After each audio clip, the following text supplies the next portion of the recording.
भजन संहिता अध्याय 78 साम चैप्टर 78। हे मेरे लोगों, मेरी शिक्षा सुनो, मेरे वचनों की ओर कान लगाओ। मैं अपना मुंह नीति वचन कहने के लिए खोलूंगा। मैं प्राचीन काल की गुप्त बातें कहूंगा, जिन बातों को हमने सुना और जान लिया और हमारे बाप दादों ने हमसे वर्णन किया है।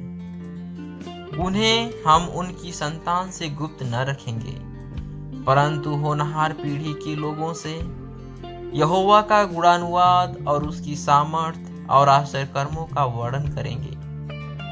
उसने तो याकूब में एक चितौनी ठहराई और इस्राएल में एक व्यवस्था चलाई, जिसके विषय उसने हमारे पितरों को आज्ञा दी कि तुम इन्हें अपने अपने बाल बच्चों को बताना कि आने वाली पीढ़ी के लोग अर्थात जो बच्चे उत्पन्न होने वाले हैं वे इन्हें जाने और अपने अपने बाल बच्चों से इनका बखान करने में उद्यत हों, जिससे वे परमेश्वर का भरोसा रखें और परमेश्वर की बड़े कामों को भूल न जाएं, परंतु उसकी आज्ञाओं का पालन करते रहें और अपने पितरों के समान न हों, क्योंकि उस पीढ़ी के लोग तो हठीले और झगड़ालू थे और उन्होंने अपना मन स्थिर न किया था और न उनकी आत्मा परमेश्वर की ओर सच्ची रही। एप्रैमियों ने तो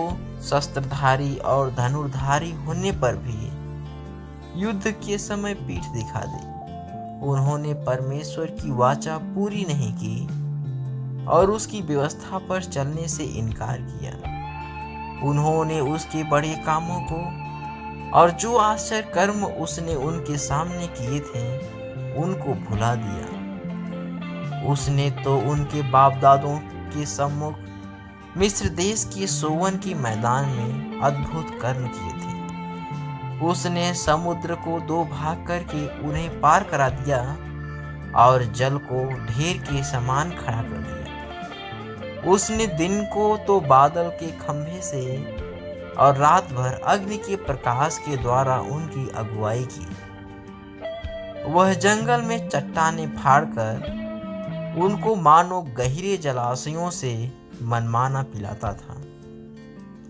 उसने चट्टान से भी धाराएं निकाली और नदियों का सा जल बहाया। तो भी वे उसके विरुद्ध अधिक पाप करते गए और निर्जल देश में परम प्रधान के विरुद्ध उठते रहे। अपनी चाह के अनुसार भोजन मांगकर मन ही मन परमेश्वर की परीक्षा की। वे परमेश्वर के विरुद्ध बोले और कहने लगे, क्या परमेश्वर जंगल में मेज लगा सकता है? उसने चट्टान पर मार के जल बहा तो दिया और धाराएं उमड़ चली, परंतु क्या वह रोटी भी दे सकता है? क्या वह अपनी प्रजा के लिए मांस भी तैयार कर सकता? यहोवा सुनकर क्रोध से भर गया। तब याकूब के बीच आग लगी और इस्राएल के विरुद्ध क्रोध भड़का, इसलिए कि उन्होंने परमेश्वर पर विश्वास नहीं रखा था, न उसके उद्धार करने की शक्ति पर भरोसा किया। तो भी उसने आकाश को आज्ञा दी और स्वर्ग के द्वारों को खोला और उनके लिए खाने को मन्ना बरसाया और उन्हें स्वर्ग का अन्न दिया। मनुष्यों को स्वर्ग दूतों की रोटी मिली। उसने उनको मनमाना भोजन दिया। उसने आकाश में पुरवाई को चलाया और अपनी शक्ति से दक्षिणी बहाई और उनके लिए मांस धूल के समान बहुत बरसाया और समुद्र के बालू के समान अनगिनत पक्षी भेजे और उनकी छावनी के बीच में उनके निवासों के चारों ओर गिराए। वे खाकर अति तृप्त हुए और उसने उनकी कामना पूरी की। उनकी कामना बनी ही रही।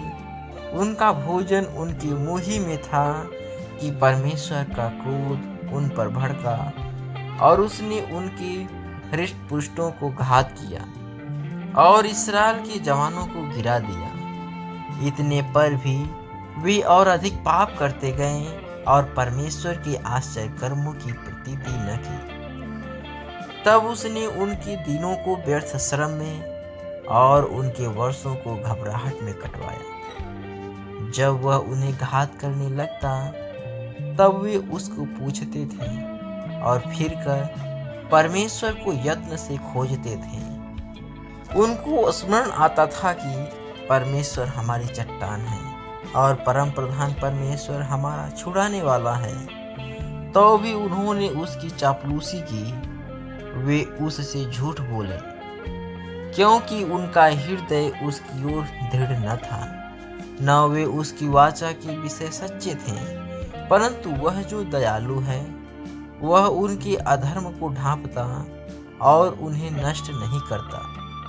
वह बार बार अपने क्रोध को ठंडा करता है और अपनी जलजलाहट को पूरी रीति से भड़कने नहीं देता। उसको स्मरण रहा कि ये नासमान है, ये वायु के समान है जो चली जाती और लौट नहीं आती। उन्होंने कितनी ही बार जंगल में उससे बलवा किया और निर्जल देश में उसको उदास किया।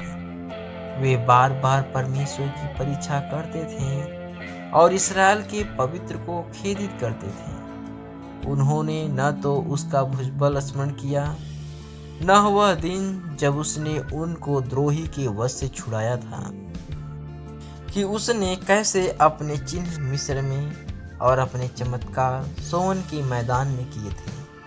उसने तो मिस्रियों की नदियों को लहू बना डाला और वे अपनी नदियों का जल पी न सके। उसने उनके बीच में डांस भेजे जिन्होंने उन्हें काट खाया, और मेढक भी भेजे जिन्होंने उनका बिगाड़ किया। उसने उनकी भूमि की उपज कीड़ों को और उनकी खेती बाड़ी टिड्डियों को खिला दी थी। उसने उनकी दाखलताओं को ओलों से और उनके गूलर के पेड़ों को बड़े बड़े पत्थर बरसाकर नष्ट किया। उसने उनके पशुओं को ओलों से और उनके ढोरों को बिजलियों से मिटा दिया। उसने उनके ऊपर अपना प्रचंड क्रोध और रोष भड़काया और उन्हें संकट में डाला और दुखदाई दूतों का दल भेजा। उसने अपने क्रोध का मार्ग खोला और उनके प्राणों को मृत्यु से न बचाया, परंतु उनको मरी की वश में कर दिया। उसने मिस्र के सब पैलौठों को मारा जो हाम के डेरों में पौरूस के पहले फल थे, परंतु अपनी प्रजा को भेड़ बकरियों के समान प्रस्थान कराया और जंगल में उनकी अगुवाई पशुओं के झुंड की सी की। तब वे उसके चलाने से बेखटके चले और उनको कुछ भय न हुआ, परंतु उनके शत्रु समुद्र में डूब गए। उसने उनको अपने पवित्र देश की सीमा तक इसी पहाड़ी देश में पहुंचाया जो उसने अपने दाहिने हाथ से प्राप्त किया था। उसने उनके सामने से अन्य जातियों को भगा दिया और उनकी भूमि को डोरी से माप माप कर बांट दिया, और इस्राएल के गोत्रों को उनके डेरों में बसाया। तो भी उन्होंने परम प्रधान परमेश्वर की परीक्षा की और उससे बलवा किया और उसकी चितौनियों को न माना और मुड़कर अपने पुरखाओं के समान विश्वासघात किया। उन्होंने निकम्मे धनुष के समान धोखा दिया, क्योंकि उन्होंने ऊंचे स्थान बनाकर उसको रिस दिलाई और खुदी हुई मूर्तियों के द्वारा उसमें से जलन उपजाई। परमेश्वर सुनकर रोष से भर गया और उसने इस्राएल को बिल्कुल तज दिया। उसने सीलों के निवास अर्थात उस तंबू को जो उसने मनुष्यों के बीच खड़ा किया था त्याग दिया और अपनी सामर्थ्य को बँधुआई में जाने दिया और अपनी शोभा को द्रोही के वश में कर दिया। उसने अपनी प्रजा को तलवार से मरवा दिया और अपने निज भाग के विरुद्ध रोष से भर गया। उनकी जवान आग से भस्म हुए और उनकी कुमारियों के विवाह के गीत न गाए गए। उनके याजक तलवार से मारे गए और उनकी विधवाएं रोने न पाईं। तब प्रभु मानो नींद से चौंक उठा और ऐसे वीर के समान उठा जो दाख मधु पीकर ललकारता हो। उसने अपने द्रोहियों को मारकर पीछे हटा दिया और उनकी सदा की नामधराई कराई। फिर उसने यूसुफ के तंबू को तज दिया और एप्रैम के गोत्र को न चुना परंतु यहूदा ही के गोत्र को और अपने प्रिय सिय्योन पर्वत को चुन लिया। उसने अपने पवित्र स्थान को बहुत ऊंचा बना दिया और पृथ्वी के समान स्थिर बनाया, जिसकी नींव उसने सदा के लिए डाली है। फिर उसने अपने दास दाऊद को चुनकर भेड़शालाओं में से ले लिया।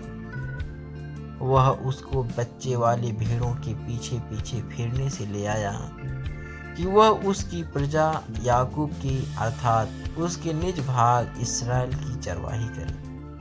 तब उसने खरे मन से उनकी चरवाही की और अपने हाथ की कुशलता से उनकी अगुवाई की।